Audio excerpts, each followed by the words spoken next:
नमस्कार अररिया, मैं हूं आपका दोस्त आरजे धीरज और आप सुन रहे हैं अररिया की धड़कन एनएस रेडियो अररिया 90.4 एफएम। और मैं हूं आपकी दोस्त आरजे मुस्कान। धीरज, आज हम अपने श्रोताओं के लिए एक बहुत ही जरूरी जानकारी लेकर आए हैं जो सीधे हमारे भविष्य और विकास से जुड़ी है। बिल्कुल मुस्कान। दोस्तों, भारत सरकार की अधिसूचना के अनुसार बिहार में जनगणना 2027 की प्रक्रिया अब शुरू हो चुकी है। इसका नारा ही है जनगणना से जन कल्याण। सही कहा।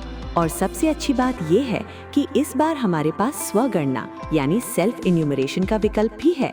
यानी 17 अप्रैल 2026 से 1 मई 2026 तक आप खुद अपनी जानकारी ऑनलाइन पोर्टल पर दर्ज कर सकते हैं। और जो लोग ऑनलाइन नहीं कर पाएंगे उनके लिए 2 मई 2026 से 31 मई 2026 तक घर घर सर्वेक्षण किया जाएगा। सरकारी कर्मचारी आपके घर आएंगे और मकान सूचीकरण यानी हाउस लिस्टिंग का काम करेंगे।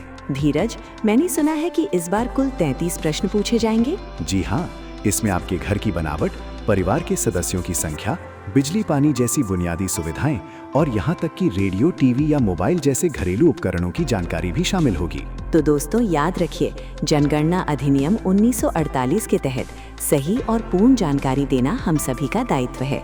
आपकी दी गई सही जानकारी से ही सरकार बेहतर नीतियां बना पाएगी। ये संदेश राजस्व एवं भूमि सुधार विभाग बिहार सरकार द्वारा जनहित में जारी किया गया है।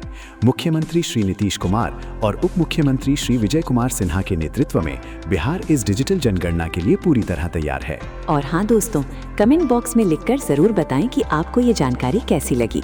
आपकी राय हमारे लिए बहुत कीमती है। मैं हूँ आपकी दोस्त आरजे मुस्कान और मैं हूँ धीरज। सुनते रहिए एनएस रेडियो अररिया 90.4 एफएम। नमस्कार।